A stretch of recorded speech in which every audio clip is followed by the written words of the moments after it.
ಜೋಡೋ ಯಾತ್ರೆಯಲ್ಲಿ ಈಗ ನಮ್ಮ ಜೊತೆಯಲ್ಲಿ ಜಯಚಂದ್ರ ಸರ್ ಇದ್ದಾರೆ. ಎಕ್ಸ್ ಮಿನಿಸ್ಟರ್ ಆಗಿದ್ದರು. ಈಗ ಆಲ್ಮೋಸ್ಟ್ ಆಲ್ 25 ಕಿಲೋಮೀಟರ್ಸು ನಾವು ವಾಕ್ ಮಾಡ್ಕೊಂಬಂದ್ರಿ ರಾಹುಲ್ ಗಾಂಧಿ ಅವ್ರ ಜೊತೆಯಲ್ಲಿ. ಇಲ್ಲಿನ ವ್ಯವಸ್ಥೆ ಎಲ್ಲ ನೋಡಿದ್ರಿ. ಈಗ ಜಯಚಂದ್ರ ಸರ್ ಇಲ್ಲಿ ಒಂಥರ ಈ ಎಲ್ಲ ವ್ಯವಸ್ಥೆ ಬಗ್ಗೆ ಮತ್ತು ಈ ಒಂದು ಯಾತ್ರೆ ಬಗ್ಗೆ ಇನ್ನೂ ಸ್ವಲ್ಪ ಇನ್ಫಾರ್ಮೇಷನ್ ಕೊಡ್ತಾರೆ. ಇಲ್ಲಿ ಸುಮಾರು ಜನ ಇಷ್ಟೊತ್ತು ರಾತ್ರಿ ಆದ್ರೂ ಫೆಸಿಲಿಟೀಸ್ ಎಲ್ಲ ಮಾಡ್ತಾ ಇದ್ದಾರೆ. ಈ ಒಂದು ಯಾತ್ರೆ ಬಗ್ಗೆ ನೀವು ಏನು ಮೆಸೇಜ್? ತುಮಕೂರು ಜಿಲ್ಲೆಗೆ ಪ್ರವೇಶ ಮಾಡಿ ಭಾರತ ಐಕ್ಯತೆಯ ಯಾತ್ರೆ ರಾಹುಲ್ ಗಾಂಧಿರವರ ನೇತೃತ್ವದಲ್ಲಿ ಈಗಾಗಲೇ ಇವತ್ತಿನ 3ನೇ ದಿವಸ. ನಾಳೆ ಮಧ್ಯಾಹ್ನದವರೆಗೂ ಕೂಡ ಇಲ್ಲಿ ತುಮಕೂರು ಜಿಲ್ಲೆ, ತದನಂತರ ಇವತ್ತು ಹಿರಿಯೂರಿಗೆ ಹೋಗ್ತಾರೆ. ಈಗ ಬೆಳಿಗ್ಗೆಯಿಂದ ಸುಮಾರು 22ರಿಂದ 25 ಕಿಲೋಮೀಟ್ರು ಪಾದಯಾತ್ರೆ ಮಾಡಿ ಈಗ ಇಲ್ಲಿ ಬಂದಿದ್ದಾರೆ ರಾಹುಲ್ ಗಾಂಧಿರವರು. ಮತ್ತು ಅವ್ರ ಜೊತೆಲೇ ಬಂದಿರತಕ್ಕಂಥ ನೂರಾರು ಜನ ಕಾರ್ಯಕರ್ತರು ಕೂಡ ಇಲ್ಲಿದ್ದಾರೆ.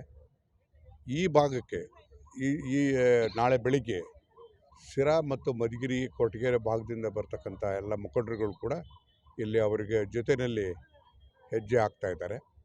ಬೆಳಿಗ್ಗೆ 6:15ಗೆ ಪ್ರಾರಂಭ ಆಗ್ತದೆ. ಅವ್ರ ಜೊತೆಯಲ್ಲಿ ಇರ್ತಾರೆ. ಇದೊಂದು ತುಮಕೂರಿನಿಂದಲೇ 3 ದಿವಸದ್ದು ಒಂದು ಐತಿಹಾಸಿಕವಾಗಿರ್ತಕ್ಕಂಥ ಒಂದು ಜನಗಳಲ್ಲಿ ಒಂದು ಆಶಾಭಾವನೆಯನ್ನು ಮೂಡಿಸ್ತಕ್ಕಂಥ ಒಂದು ಯಾತ್ರೆ ಇದಾಗಿದೆ.